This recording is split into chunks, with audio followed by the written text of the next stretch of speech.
people like me. You need people like me so you can point your f***ing fingers and say, that's the bad guy. That's the bad guy. That's the bad guy. That's the bad guy. That's the bad guy.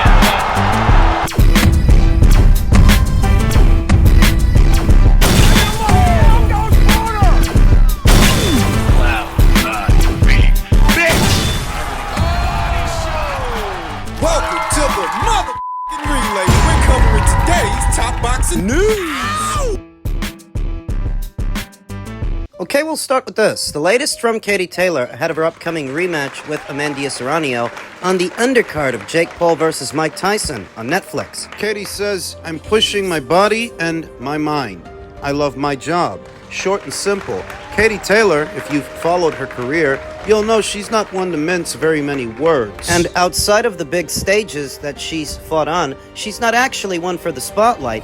That, unless she has a fight coming up, you won't hear very much from her and you won't see her very much. She's 38 years old now. She turned 38 this past July. Last in action late last year opposite the ring, Chantel Cameron. From Chantel back to Amanda. That's a tough run of fights. That's a tough succession of fights. But Katie, knowing Katie, she wouldn't have it any other way. 38 years old to Amanda Serrano, who's 36. There's not that much between them in terms of age. Not that much. There's not that much between them in terms of physical dimensions. Tail of the tape, they're about even. Katie Taylor sports a professional record of 23 wins with 1 loss, no draws, 6 knockouts, having never been knocked out in 24 professional bouts. To Amanda Serrano, who sports a professional record of 47 wins with 2 losses, 1 draw, 31 knockouts, having never been knocked out in 50 professional bouts. The rematch. Rematches are often won by the fighter who can change and adjust, take everything they learned in the first fight, irrespective of how it was scored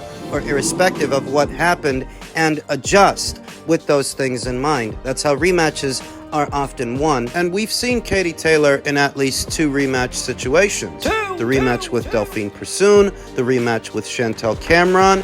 Katie adjusted. However, here and now, at 38 years old, a year removed from the sport, for those not aware, Katie Taylor was last in action against Chantel in November of last year. The fight she has coming up with Amanda, that's in November. So the night of, Katie will not have seen action in 12 months, and she's 38 years old. Where Amanda last saw action this past July against Stevie Morgan, who she stopped in 2 rounds, Katie Taylor will not have fought in 12 months. There's 2 ways to look at that. That given the war that she had with Chantel, perhaps the added time off would have done her some good. That added time to recover, that's one way to look at it. Another way to look at it, ring rust. That amount of time passing without a 38-year-old Katie Taylor having a fight would have allowed ring rust to collect. So when we see her in November, she's going to be shaking off ring rust with the kind of opponent you don't shake off ring rust with. Nope. Lest we forget the postponement. This fight was supposed to have gone down already. I believe it was in July that it was supposed to go down. But when Mike Tyson became ill, the fight got pushed back. Pushed all the way out to November. Resulting in Katie not fighting in a long while. Long enough that ring rust may have started to collect. And obviously, Katie Taylor has been training behind the scenes, but there really is no substitute for a fight. An actual fight. That's what keeps you sharp. Most of all. If Katie wins, I could see her having a trilogy afterwards with Chantel Cameron at 140. She might do that, or she might drop back down to 135 to face the winner of Dixon versus Harper. Remember, Katie still holds 1 or 2 belts at 135. She could do that. Cap off her career that way, because I don't think she has much more time left. That's if she wins. If she loses to Amanda, I could see this turning into a trilogy, because Katie will have won the first fight and Amanda will have won the second. If Katie loses. And if Katie loses, and for whatever reason, a trilogy with Amanda is not viable, then I could see her dropping back down to 135, like I said, to face the winner of Dixon versus Harper. Remember, both those fighters are on the matchroom side of things. I could see that. I'm a huge fan of Katie Taylor. I have been for years. from the moment I saw the fighter in action way back there in 2016. Amazing. She's had an amazing amateur career, an amazing amateur professional career, but I'm sorry to say that in November, I don't think she's going to win it. I don't think she's going to beat Amanda this time. Too much time has passed. It's not on the Matchroom side of things. It's on the most valuable promotion side of things, the Netflix side of things. They paid Katie a lot of money to go through with this. What that's resulted in is Amanda is now the house fighter. In many ways, she has home field advantage. So if the rounds are nip and tuck and the fight is close, Amanda might get more consideration than Katie, and she might win a points decision, or Amanda might take it out of the judge's hands and stop Katie. That's possible. But I don't think Katie's winning in November. Not this time. Because too much time has passed. I'm a big fan of Katie, but you can't objectively analyze a fight with rose-tinted lenses on. I think Amanda will emerge the victor this fall.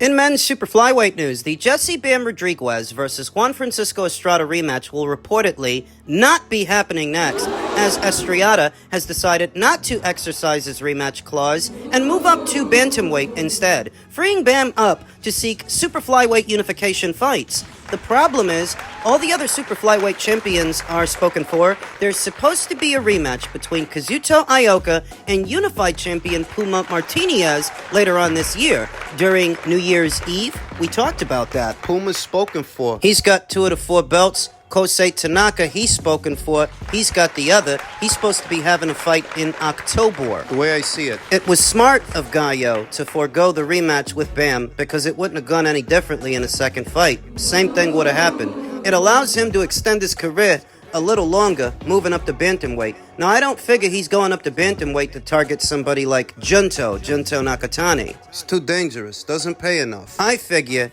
he's looking more at Ryosuke Nishida or Yoshiki Takai. Ryosuke Nishida, IBF champion, unbeaten IBF champion with only 9 fights and 1 recorded knockout.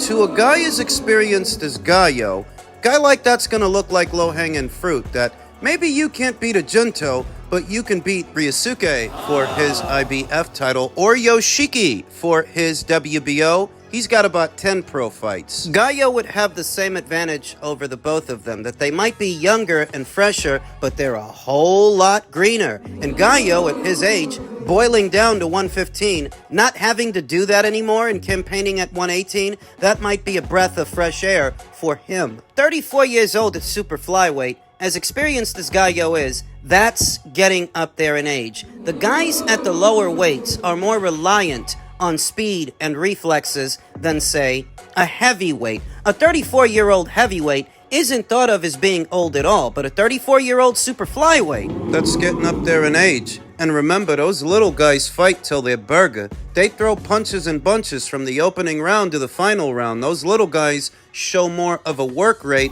than, say, a heavyweight. So where 34 isn't old for a heavyweight, it's getting up there in age for a super flyweight or a bantamweight. Now, if what Gallo's thinking about is moving up to bantamweight, he must be about to fight in Japan. He must be, because every single champion at bantamweight is Japanese. They're in Japan. If TJ Doheny can breathe new life into his career by racking up a couple of wins in Japan at his age in his late 30s, then Gallo could do the same thing in his mid-30s. I wouldn't be surprised if somebody over there offered Gallo something to fight one of those champions, or if it's just Gallo hoping that somebody offers him something. In any event, it's a smart strategy to extend his career. Get a little more out of it. It was smart to forego the rematch with Bam, because it would have been the same thing. He would have just got knocked out again. He might have got knocked out worse. Bam! So Bam is free to fight somebody else. He's not locked into a Gallo Estrada rematch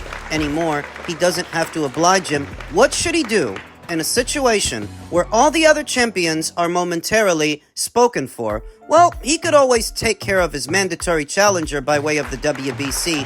What would be his mandatory. Get whoever that is out of the way to keep your schedule free the coming year. He can do that. Bam! Ranked at number 1 is former 4-division champion Roman Chocolatito Gonzalez. He's ranked at number 1. I'm not sure how Bam would feel about fighting him. I mean, they're supposed to be friends. A fight between them has been off the table as far back as I can remember. Roman is ranked at number 1. Gallo is ranked at number 2, but Gallo's out of the question. He's moving up. Former 4-division champion Kazuto Ioka is ranked at number 3, but I just told you, Kazuto's running it back with Puma Martinez at the very end of this year, so he's out too. Top 3 guys in the WBC's rankings are out. There is Andrew Maloney of Australia, the Maloney brothers. He's ranked at number 4. Maybe Bam can fight him? He's ranked at number 4. That would make more sense than fighting Sorun Visai again, who's ranked at number 5. Augie Cortez of Mexico is ranked at number 6. You might be familiar with that name.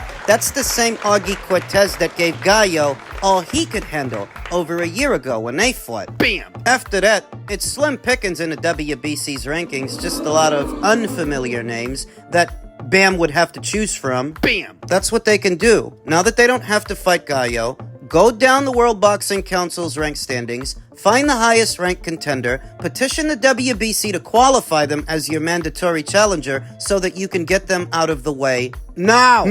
What else they can do is get in contact with Kosei Tanaka's people. Kosei Tanaka, 4-division champion, current reigning WBO champion at Superfly. What they can do is get in contact with him now. I know that he's spoken for. He's fighting in October. Bam! If you start negotiations with Kosei now, you can get a head start on what could be a unification match before the end of this year or early next year. If Kosei takes care of this guy real quick, and he might. Say he has the fight, wins the fight, no cuts, bumps, or scrapes, no bruises, no nothing. He can go right into the Bam fight. If you get a jump start on this thing, if you get a head start on it now, maybe it can happen in December, maybe it's a tight schedule, or at worst, it happens in January or February. You've got to move fast.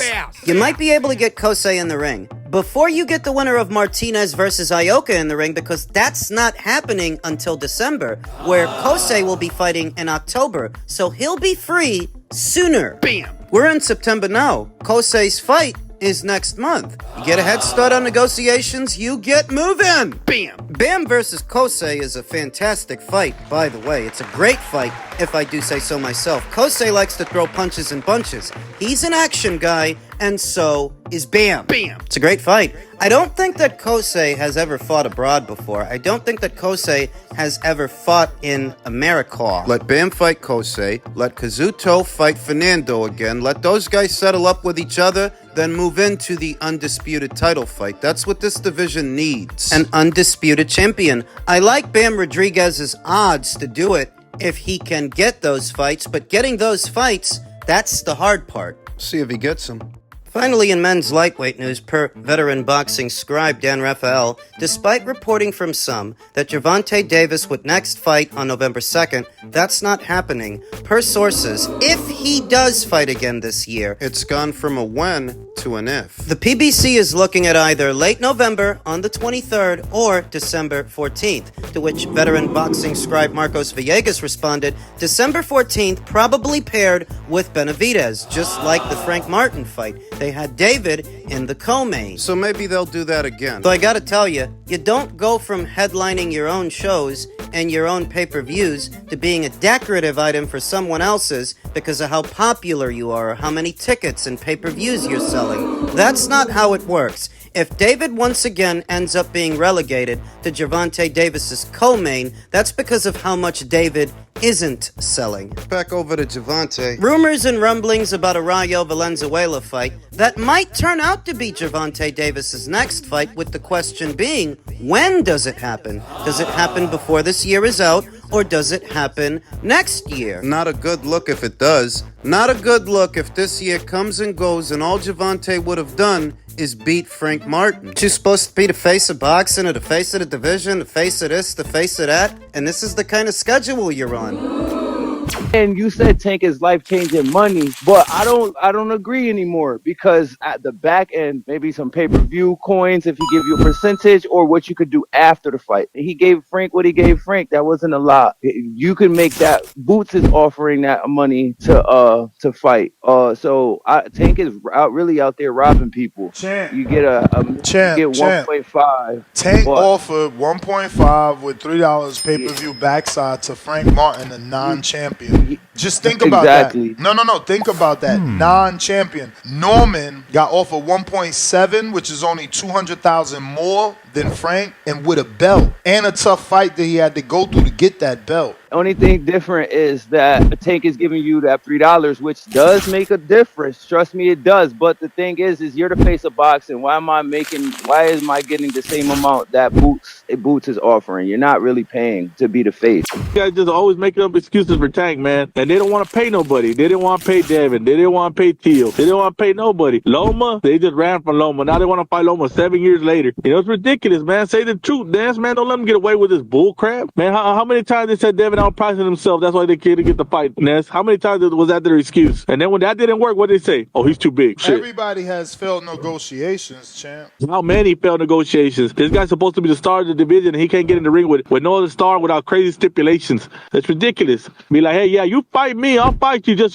tie one arm behind your back and stand on one leg. Then when he knocks him out, did you see him knock him out? Did you see that? He's the greatest. Did you see it? Bunch of glazers, bro. Dunkin' Donuts, Krispy Kreme, y'all tank glazers.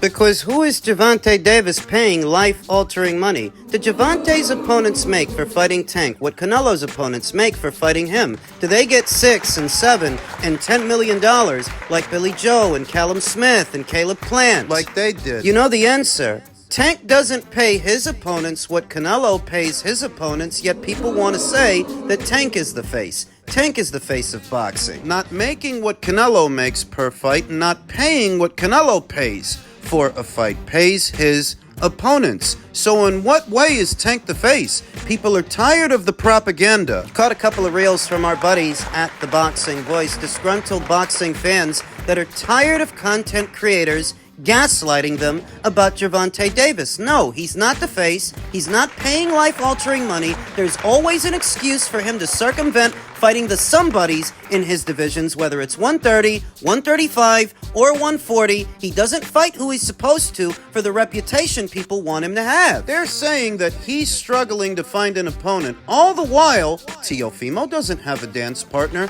so Shakur is out, and so is Loma, and maybe Rayo. But Teo's not doing anything. A fight between you and him, you could sell that. You moved up from Mario Barrios, who's a lesser-known guy, than Teofimo Lopez. If you could move up to 140 for Mario, why can't you move up for Teo? Aren't you supposed to be the face? Or would you rather not fight? Would you rather sit out what remains of this year than make a fight that people would actually pay to see? Because people would pay to see Davis versus Lopez. Don't pretend that they wouldn't. If you thought they would pay to see you versus Isaac Cruz, or you versus Rolly, you versus Frank Martin, why wouldn't you think they'd pay to see you versus Lopez? And this is what people are talking about. They're always making excuses for Gervonta while simultaneously trying to put him on a pedestal. For doing what?